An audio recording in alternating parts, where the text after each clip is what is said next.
Good afternoon, everyone, and welcome to this week's Club Zone video. This week, we're focusing on Sport England funding opportunities. My name is Robbie Bell, Regional Development Officer for the East, and I'm joined by my colleague, Holly Hancock. Holly is Sailing Development Officer and Funding Lead in the East region. Has had huge amounts of success with gaining funds through various applications over the years, not least Sport England. So welcome, Holly. Thanks, Robbie. Great. So, Holly, we know that Sport England have been superb supporters of sailing and boating activity over the years, with people applying for all sorts of grants, from equipment grants through to facilities grants. Can you talk to us a little bit about the current situation with the funding, please? Yes, of course, Robbie. So at the beginning of the year, there were kind of funds available as usual, and clubs were applying as usual. But as the impact of coronavirus hit, these funds were paused for a little while, as Sport England really focused on the impact of coronavirus for clubs then. So some of them applied for the Community Asset Fund and were successful with that, which kind of helped clubs with immediate challenges at that time. Now, as time's gone on, Sport England have recently released their Return to Play funding, which is all about helping clubs and organisations getting through this challenging period. There's been a few changes to that, even as it's coming into play. So because the situation is changing so fast around us, these are kind of requiring adaptations to this fund, but it's all about addressing the challenges that are posed by coronavirus for people taking part in sport and physical activity, and helping clubs and organisations to adapt and make their sport safe at this time. Okay, great, thanks. So it's really good news that Sport England are adapting to the challenges around us and creating opportunities. Can you tell us a little bit about the current opportunities, a little bit more detail about that then, please? Yeah, so these might sound familiar to quite a few of you, although there are some changes within these too. So there are three funds that are available at the moment. The first one is the Small Grants Fund, which is available for grants between £300 to £10,000.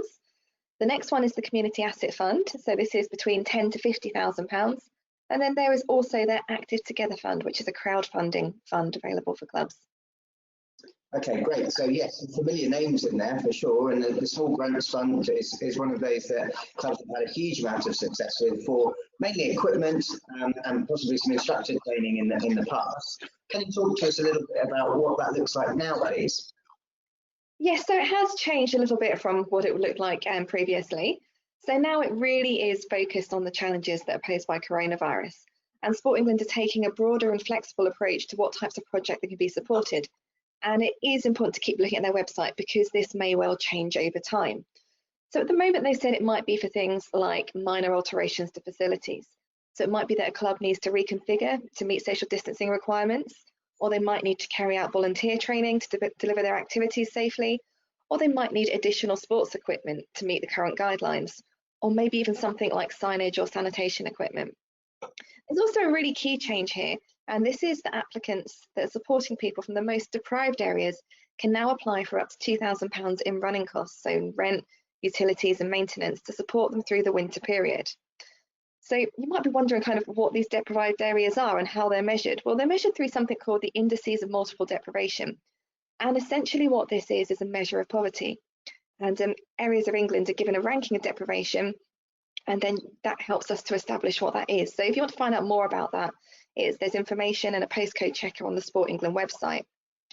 One of the key things also to remember here is that applications cannot be solely for running costs. It also needs to be linked to the club's Return to Play plan in general. So it's got to be just part of it rather than the whole thing. Great, okay, so lots of information there, and it sounds like the criteria has changed quite significantly actually. You mentioned grants for up to £2,000. Is that the total sum you can apply for within the small grants? So up to £2,000 for running costs, but the actual grant is between £300 to £10,000, as we've previously seen. So the £2,000 can be part of that £10,000 that you can apply for.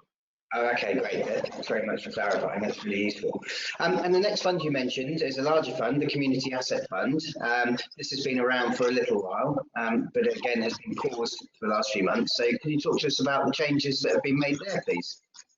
Yep, so again, this is focusing on the challenges specifically created by coronavirus. So as we've seen in the past, they've kind of got a couple of different scales of investment that they might expect within this. The small scale is between 10 to 25,000 to address immediate works which are required to adapt spaces for a safe return. And then there's the medium scale, which is between 25 to 50,000, which is to address more substantial but still immediate challenges. So things that might come within this fund might include improving ventilation or perhaps converting existing space to meet social distancing requirements. So something like bigger changing rooms would be appropriate there.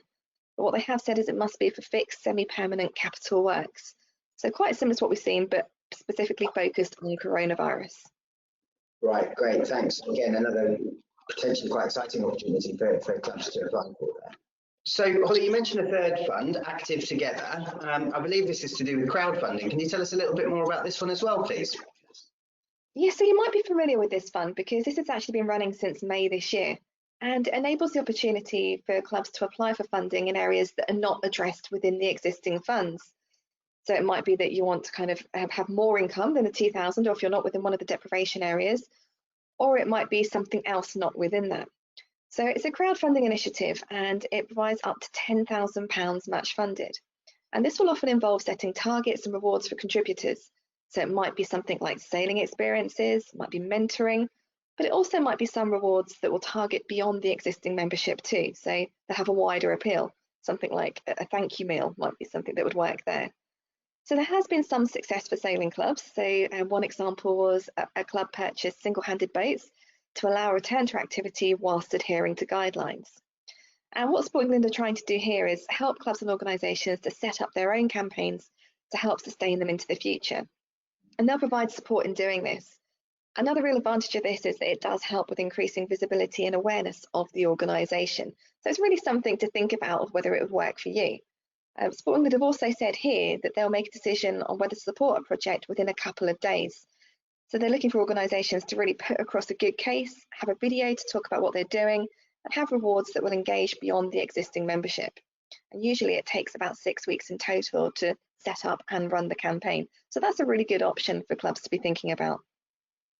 That's fantastic, thanks. Yeah, so quite an innovative approach that from Sport England with the crowdfunding. Of course, many of us have seen that in some form or other through kind of personal social media accounts, sponsoring events and so on. So this could be a great opportunity for your club to explore a different avenue. And as you say, perhaps building awareness within a local community about kind of the fundraising that you're undertaking and your own organisation. So you mentioned the 3 funds there. Who can actually apply for those funds? Who's eligible to apply for those, please, Holly? So eligible are not-for-profit community organisations and companies. So most affiliated clubs will be able to apply for these, as well as registered charities. Okay, great. And you've mentioned some criteria throughout the different funds. What are Sport England's kind of real current priorities? So, you know, what are they trying to achieve in summary? They really want to reach those that are most in need. So this does also mean that their priorities may change over time. So like we said right at the start, it's a really good idea to keep checking their website to ensure you're up to date with their latest advice. They are working on this priority system. So through the postcode checker, and those of highest priority are those in the areas of highest deprivation. So that's one of their real key elements there. But the projects are also going to be assessed against the current guidance on safely returning to activity. So it's really essential that current guidance is followed. And the RYA does have lots of advice on their website regarding this. So that's definitely worth checking out too. Sport England have also made it clear that they're going to be unable to make awards that go against that guidance. And even if that guidance was correct at the time the application was submitted. So it's really important to keep that guidance, keep on top of that guidance all the time when you're applying for these grants and all the time in general. So the target groups are also really important to this. So these are people who might feel worried or anxious about contracting coronavirus, which might prevent them from returning to sport or activity. Also those that have been disproportionately affected financially as a result of the current situation. And those that are experiencing a greater burden of care responsibilities since the pandemic began. So really trying to get those people thinking about being active again. They also do have some general funding priorities. So these are Black, Asian and minority ethnic communities, people on lower incomes, disabled people and people with long-term health conditions, and also a new one in there as well. So organisations that don't have significant reserves of funding available to utilise at this time. Great, thanks. So we've always believed that sailing has been an incredibly inclusive sport, and there's perhaps opportunity here to broaden that inclusivity and engage with more of the community as well as the existing core market. And the other takeaway for me there was this need to remain current with the criteria. So sometimes it can take a while to create a funding application. but there is a danger in this instance that things change as you go through the process. So we're urging clubs to understand that and get an application in reasonably quickly if they're in a position to do so. So what can't you actually apply for? There's always some things that you can't necessarily bid for. Are there any obvious ones in these cases? Yes, so this does vary a little bit between the funds, but some general areas that you can't apply for at the moment are projects that are not related to challenges created by coronavirus. So it really has to be focused on that. This is actually particularly the case for facilities. So Sport England are not funding general capital building works at the moment, but do hope to return to this in the future. There are a few other things that we're familiar with that you can't apply for, so things like replacement equipment, retrospective funding, they're things you can't apply for. But there are also a few things that you need to bear in mind in terms of when you're thinking about applying. So for facilities, building regulations and planning permission must already be sought. And for community assets, a project must be ready to start within 6 weeks. Although that doesn't apply to small grants, instead here, it must be ready to be started within 6 weeks from the point of the national or local restrictions being lifted and allowing your activity to return. So it's within 6 weeks from the point you can return. Right, okay, and at the moment, of course, that's an evolving landscape, isn't it? So something, again, to keep an eye on. Brilliant. And what's the process for applying for these funds, Holly? Typically, they've been online forms in the past. Is that still the case? Yes, so they have a very simple application form on their website, and there is lots of information there to help you too. Sport England always say that they're looking for ideas and not necessarily polished projects. So it's a really good idea if you've got something to talk to them about it and see what they say. For capital works that are over £25,000, you will need to have evidence of security of tenure. So ideally, this will have 7 years or more remaining. And the important thing again is kind of this time scale of it. So can it start within 6 weeks at the point that you're able to start? Sport England have also said that they're aiming for a 3-week turnaround, so you should get an answer fairly quickly. Okay, brilliant. Thanks very much. So, yeah, applications go through the Sport England website. We'll put a link in the text below so that you guys can log in and have a look. So, Holly, you've got a huge amount of success and expertise in this area. You've done very well in the past. Can you please talk to us just a little bit about your top tips for applying for funding and hopefully being successful with those applications? Sure. So I think the most important thing when you're applying for funding is to read the criteria and ensure that you meet it. So I know that sounds really simple, but it's something that is so fundamental.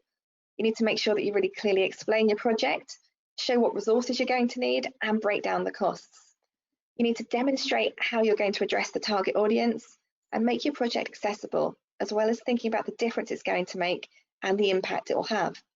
One of the key parts of this is actually evidencing need. So evidencing need is really important in demonstrating why your project is the one that should be funded and why the funders should go to you. In the context of the current environment, demonstrating need may be something that's fairly straightforward. So if your project is to adhere to guidelines and your facilities need to be adapted in order to do that and safely welcome sailors back, which you couldn't do without that funding, it's a relatively clear way of showing this. I think another key kind of top tip that I'd say is do remember that Sport England are always happy to talk about what might be suitable, and they'll have that conversation with you and advise you on what might be suitable. And finally, there's lots of information in our RYA Club Zone, so do check that out for further information. Great, thanks very much. Some really nice top tips there to take away. And as Holly mentioned, the RYA Club Zone area of the website has got funding advice and guidance within it. And of course, you can also visit the Sport England website, which we've already mentioned, in order to find out a little bit more about their funds. Great, so some fantastic top tips there. Thanks very much indeed, Holly. Do remember to check out the RYA website, as Holly says, and also the Sport England site for further information. We'll put the links in the comments below. And wish you all success within your funding applications in future, and a huge thank you to Holly for all her expertise and her time this afternoon talking to us about these different bits. Thank you, Holly. Thanks, Robbie. Great. I'd just like to take this opportunity as well to promote the Affiliated Club Conference that's taking place on the 21st of November. It's going to be a great half-day virtual event hosted by Shelley Robertson. There's interviews with Sarah Tresidder, RYA CEO, Chairman Chris Preston, Ben Ainsley as a guest speaker, along with Chris Grant from Sport England. So it's going to be a really good event. Check it out on at the link on the screen now, and hope to see you there. Cheers.